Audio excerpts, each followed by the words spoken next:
दोस्तों, मैं अंजनी कुमार अपने YouTube channel trade with Anjani में एक बार पुनः एक नई जानकारी, एक नई अपडेट के साथ आप लोगों के सामने उपस्थित हूं और अपने चैनल में आप लोगों का हार्दिक स्वागत करता हूं, अभिनंदन करता हूं। दोस्तों, आगे बढ़ने से पहले मैं आप लोगों को बता दूं कि यह वीडियो पूर्ण रूप से एक इन्फॉर्मेटिव वीडियो है, एजुकेशनल पर्पज के लिए बनाई गई है। इसमें अगले कुछ मिनटों तक मैं एक शेयर का एनालिसिस करूंगा, विभिन्न वेबसाइट से लिए गए डाटा के फैक्ट्स के साथ अपना व्यू बताऊंगा और अपना अनुभव भी आप लोगों के साथ शेयर करूंगा। दोस्तों, आज मैं जिस कंपनी का एनालिसिस, फ्रेश एनालिसिस लेके आया हूं, इसका नाम है Hathway cable and Datacom limited. Hathway cable and Datacom limited का सबसे पहला फंडामेंटल एनालिसिस का वीडियो मैं लगभग 11 महीने पहले बनाया था। उस समय भी संजोगवश इसका प्राइस जो था 23.5 रुपया के आसपास था। उसके बाद इसका एक अपडेट वीडियो बनाया था 10 महीने पहले और 9 महीने पहले मैंने इसमें से एग्जिट करा दिया था 47.5 रुपये के आसपास में।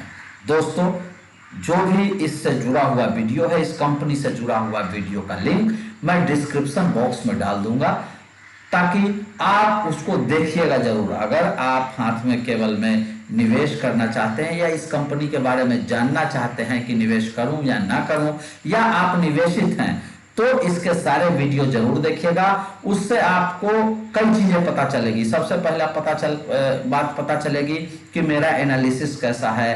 पहले मैं वीडियो में एक सेंटेंस यूज करता था, हालांकि वो शेयर मार्केट में 100% परफेक्ट नहीं होता है, right time to enter and right time to exit, लेकिन कुछ लोगों ने इस पर बहुत ही दूसरे तरीके से तोड़ मरोड़ के जो अपने बौद्धिक क्षमता का दुरुपयोग किया और तोड़ मरोड़ कर पेश किया। दोस्तों, पूरी इंडिया जानती है कि शेयर मार्केट में 100% परफेक्ट कुछ नहीं होता, लेकिन यह अति आवश्यक है। राइट टाइम टू इंटर का मतलब है कि आप जिस प्राइस पे इंटर कर रहे हैं और उसके बाद जिस प्राइस पे आप एग्जिट कर रहे हैं, फाइनली आप प्रॉफिट में है या नहीं है। यह राइट टाइम टू एग्जिट और राइट टाइम टू इंटर का मतलब नहीं होता है कि उसका 52वीं खाई 110 रुपया 50 पैसा है किसी शेयर का, तो आप 110 रुपया 50 पैसा पे एग्जिट किए हो।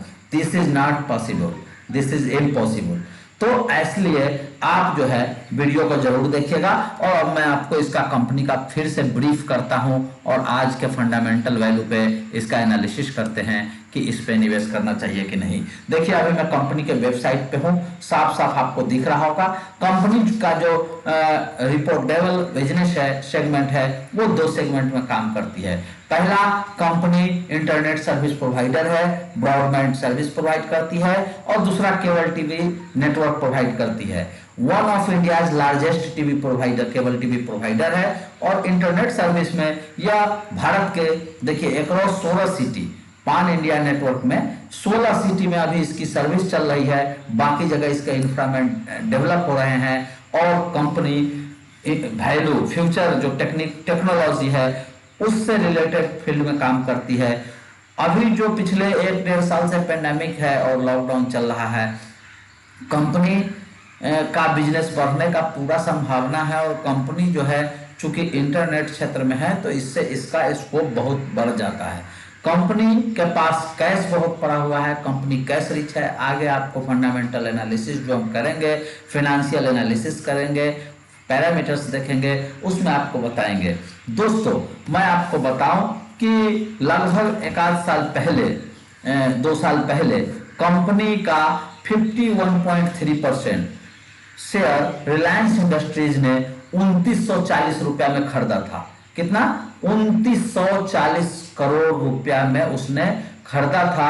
और जो उसका रिलायंस का एंट्री पॉइंट था वह 32 रुपीज 35 पैसे के आसपास था। 32 रुपया 35 पैसा में रिलायंस ने हाथवे केबल एंड डाटाकॉम का शेयर खरीदा था, वो भी 2 साल पहले।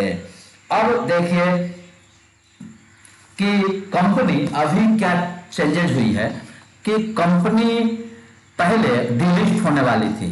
कंपनी का जियो में मर्जर होने वाला था, रिलायंस इंडस्ट्रीज में मर्जर होने वाला था। तो कंपनी ने अब मर्जर का प्लान बंद कर दिया है। कंपनी ने नया नोटिफिकेशन जारी किया है और बॉम्बे स्टॉक एक्सचेंज को बताया है कि अब जो है हम डिलिस्ट नहीं होंगे, मर्जर नहीं करेंगे। अर्थात इसकी सिंगल एंटिटी बनी रहेगी, स्टॉक मार्केट में ये लिस्टेड रहेगा।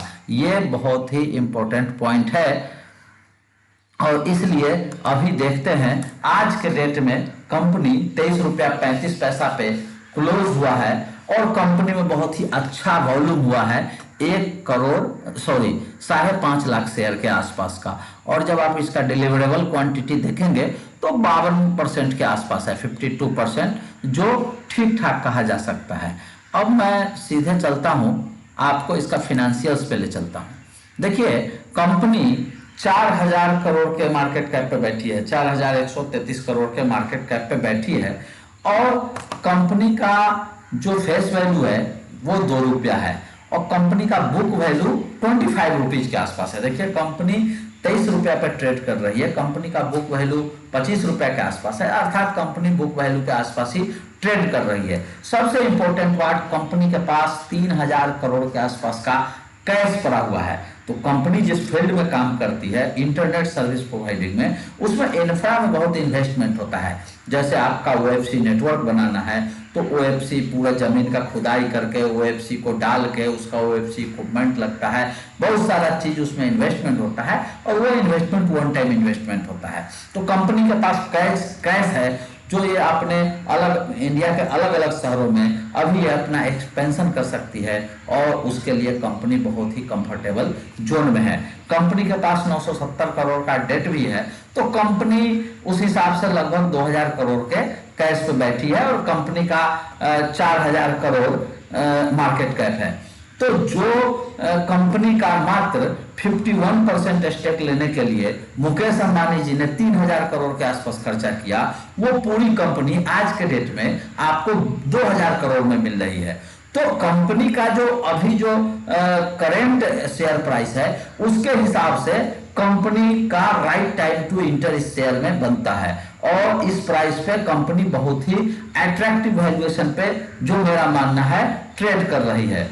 देखिए कंपनी का वैल्यूएशन अभी यहाँ पे दिख रहा होगा 86% के आसपास जो इसका प्रमोटर होल्डिंग है, इसमें 11.61% जो प्रमोटर होल्डिंग है उसको ऑफर फॉर सेल के जरिए कंपनी विभिन्न इंस्टीट्यूशंस और रिटेलर इन्वेस्टर को बेच रही है और उसमें उसका जो लेटर है वो 23/4/2021 को बॉम्बे स्टॉक एक्सचेंज को इसने सूचित किया है, वो आप वहां से लेटर देख सकते हैं। उसके बाद प्रमोटर का होल्डिंग, जो बॉम्बे स्टॉक एक्सचेंज का गाइडलाइन है कि प्रमोटर किसी भी लिस्टेड कंपनी में 75% से ज्यादा नहीं हो सकता है, उस गाइडलाइन को ये फुलफिल कर लेगा। पहले चूंकि ये कंपनी मर्जर के थ्रू डिलिस्ट होने वाली थी, इसलिए इस पे कंपनी ध्यान नहीं दे रही थी, लेकिन आज के डेट में कंपनी को लिस्टेड रहना है, कंपनी अपनी स्वतंत्र पहचान बनाएगी, तो इसलिए कंपनी का जो प्रमोटर है वो अपना 75% से ऊपर का जो स्टेक है उसको ऑफर फॉर सेल के जरिए बेच रही है। अब चलते हैं कंपनी के फिनेंशियल्स पे कि इसका रिजल्ट कैसा है, देखते हैं। तो प्रमोटर का देखिए कोई भी शेयर प्लेज नहीं है, जिसका प्रमोटर रिलायंस इंडस्ट्रीज जैसा स्ट्रॉन्ग प्रमोटर हो तो वहाँ प्लेज होने की संभावना भी बहुत कम रहती है। अभी प्रमोटर होल्डिंग पे डिटेल एनालिसिस करेंगे, इसलिए अभी इसको मैं छोड़ रहा हूँ। अभी मैं सिर्फ चलता हूँ नेट सेल्स पे। देखिए वो क्वार्टर लगभग 5 क्वार्टर का रिजल्ट आपके सामने है। तो कंपनी 151 करोड़ का सेल्स 2020 में मार्च में, फिर जून में 146 करोड़, सितंबर में 153 करोड़, दिसंबर में 158 करोड़, मार्च में 156 करोड़, अर्थात 150 करोड़ के आसपास कंपनी लगातार सेल्स कर रही है। ना इसमें गिरावट आ रही है, ना इसमें बढ़त आ रही है। ये दिक्कत वाली बात है, कंपनी का सेल्स बढ़ना बहुत जरूरी है, कोई कारण होगा, मैं इस पे ज्यादा नहीं जान सकता हूँ। ऑपरेटिंग प्रॉफिट, कंपनी देखिए हमें कंटिन्यू ऑपरेटिंग प्रॉफिट में है और अच्छा खासा ऑपरेटिंग प्रॉफिट में है। यहाँ 34 करोड़ के आसपास, यहाँ 46 करोड़, 48 करोड़, 58 करोड़, 46 करोड़। तो कंपनी ऑपरेटिंग प्रॉफिट में है, ये संतोष की बात है। और प्रॉफिट ऑफ मार्जिन भी, ऑपरेटिंग प्रॉफिट मार्जिन जो है वो बहुत अच्छा है। उसके बाद नेट प्रॉफिट इसका बहुत कम है, आप देखें प्रॉफिट आफ्टर टैक्स जो है मात्र 13 करोड़, 44 करोड़, 27 करोड़। तो ये भी जो ईपीएस में आप देख रहे होंगे 1 पैसा, 1 पैसा, 2 पैसा। तो ईपीएस कहाँ ज्यादा इंपॉर्टेंट नहीं होता है। मैं हमेशा पी की बात करता हूं। जो ग्रोथ कंपनी है, जो अपना डेवलपिंग फेज में है और ह्यूज इन्वेस्टमेंट इन इंफ्रा होता है, तो उसमें ईपीएस बहुत ज्यादा इंपॉर्टेंट नहीं रखता है, क्योंकि company in growth phase manner में है।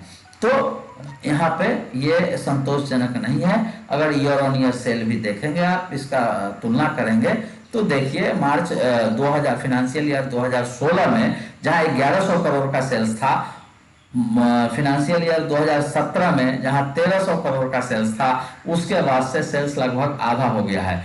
हो सकता है कि इंटरनेट का जो प्राइस कमा है उसके कारण भी इसकी वैल्यू कमी होगी, क्योंकि पहले इंटरनेट काफी महंगा हुआ करता था, अब काफी सस्ता हो गया है, डाटा काफी सस्ता हो गया है। तो कस्टमर तो इसके वैसे ही है, लेकिन उस हिसाब से जो ईयरली सेल्स है वो लगभग 550 करोड़ के आसपास बना हुआ है। और एक्सपेंडिचर देखिए, एक्सपेंडिचर अच्छा खासा हो रहा है, तो कंपनी आगे इसमें बहुत ही ज्यादा ग्रोथ होने की संभावना है। ये मेरा अपना विचार है। अब मैं जो एक बार प्रोमोटर होल्डिंग की एनालिसिस आपको बताऊं, इसमें क्या है। देखिए, सबसे पहली चीज के आते हैं प्रोमोटर होल्डिंग पे। तो प्रोमोटर होल्डिंग चूंकि पहले 94% के आसपास था, उसको प्रोमोटर को 75% करना है, ये सेबी का गाइडलाइन है। उस हिसाब से कंपनी अपना स्टेक इंस्टीट्यूशंस को, रिटेल इन्वेस्टर को बेच रही है। इस प्रोमोटर होल्डिंग के डिक्रीज जो हो रहा है, गिर रहा है, यह कोई भी अलार्मिंग नहीं है, कोई भी गलत बात नहीं है, कोई भी संदेह उत्पन्न नहीं करता है, यह बिल्कुल एज पर रूल है। दूसरा, आप चलते हैं म्यूचुअल फंड में। देखिए, जो प्रमोटर जो शेयर बेच रहा है उसको खरीद कम रहे हैं। प्रमोटर अपनी होल्डिंग ओपन मार्केट में ऐसे ही तोड़ के शेयर प्राइस नहीं तोड़ रहा है। यह प्रमोटर ने जो होल्डिंग बेची है वो म्यूचुअल फंड वाले ले रहे हैं। देखिए, 4.5%, जहां 0% था म्यूचुअल फंड की होल्डिंग, वहां मार्च में, पिछले क्वार्टर में 4.5% के आसपास म्यूचुअल फंड की होल्डिंग हो गई। यह कंपनी के लिए बहुत ही गुड साइन है। और यह हमारा जो वो था फंडामेंटल एनालिसिस पहला, उसको सिद्ध करता है कि इस कंपनी में वैल्यू है, इसलिए इस प्राइस पे म्यूचुअल फंड इंटर कर रहे हैं। अब आते हैं डोमेस्टिक इंस्टीट्यूशन। देखिए, ये भी 0.14% से बढ़ के 1.25% हो गए हैं, अर्थात डोमेस्टिक इंस्टीट्यूशंस भी इसमें इंटर कर रहे हैं। उसके बाद इंटरेस्टिंग फॉरेन इंस्टीट्यूशंस देखें, दिसंबर में 2.4% के आसपास था, जो अब इन्होंने अपनी होल्डिंग बढ़ाकर 3.28% कर ली है। तो फॉरेन इंस्टीट्यूशंस भी इसमें इन्वेस्टमेंट कर रहे हैं, अर्थात इस प्राइस पे सभी लोग, जो बड़े बड़े इंस्टीट्यूशंस है, म्यूचुअल फंड है, डोमेस्टिक इंस्टीट्यूशंस है, फॉरेन इंस्टीट्यूशंस है, वो इसमें निवेश कर रहे हैं। अर्थात ये कंपनी के फ्यूचर को दिखाता है। तो देखिए, कंपनी जो है, ऐसा नहीं है, मैं शेयर मार्केट में कई लोग ऐसे ऐसे क्वेश्चन करते हैं जिससे लगता है कि उनका ज्ञान बहुत कम हो सकता है या वो नए हो सकते हैं। मैं किसी के पे कमेंट नहीं कर रहा हूं, लेकिन क्या है कि आप जो निवेश करते हैं शेयर मार्केट में, वो समय खोजता है। लेकिन ये बहुत आवश्यक है कि जिस कंपनी में आप निवेश किए हो वो एक क्वालिटी स्टॉक हो। नहीं तो किसी खराब बैड स्टॉक में अगर आपका निवेश हो गया और आप सोचे नहीं नहीं लंबे टाइम में तो ये प्रॉफिट देगा ही, तो आपका पूरा पैसा वॉश आउट हो जाएगा। जैसे विकास मल्टीकॉर्प में हुआ है, आलोक इंडस्ट्री में हुआ है, और भी बहुत सारी कंपनियां हैं। ठीक है, तो इसमें जो प्राइस पे आपको निवेश करना है, उसके साथ साथ ये भी देखना है कि कंपनी क्वालिटी कंपनी है कि नहीं। तो कंपनी क्वालिटी कंपनी है, और एक बार 2 महीने के अंदर ही मैं इसमें डबल पे प्रॉफिट बुक करा चुका हूं आप लोगों को। फिर मैं कहता हूं कि इस प्राइस पे आप लोगों को निवेश करना चाहिए, और निवेश का समय जो है कम से कम 1 से 2 साल होना चाहिए। तो इसमें आपको बहुत ही बढ़िया मुनाफा मिल सकता है। दोस्तों, अगर मेरी वीडियो अच्छी लगी हो, मेरा इंफॉर्मेशन अच्छा लगा हो, तो आप इसको ज्यादा से ज्यादा लाइक जरूर करिए ताकि हमारा हौसला बढ़े। साथ ही साथ इसको सोशल मीडिया पे शेयर करने का कष्ट कीजिए ताकि हमें भी कुछ लाभ हो और मेरा हौसला बढ़े और मैं आप लोगों के लिए ऐसे ही अच्छी अच्छी वीडियो बनाता रहूं। साथ ही साथ जिन लोगों ने अभी तक मेरे चैनल को सब्सक्राइब नहीं किया वो सब्सक्राइब जरूर करिए ताकि आपको सही समय पे मेरा सही वीडियो, सही इंफॉर्मेशन प्राप्त हो सके।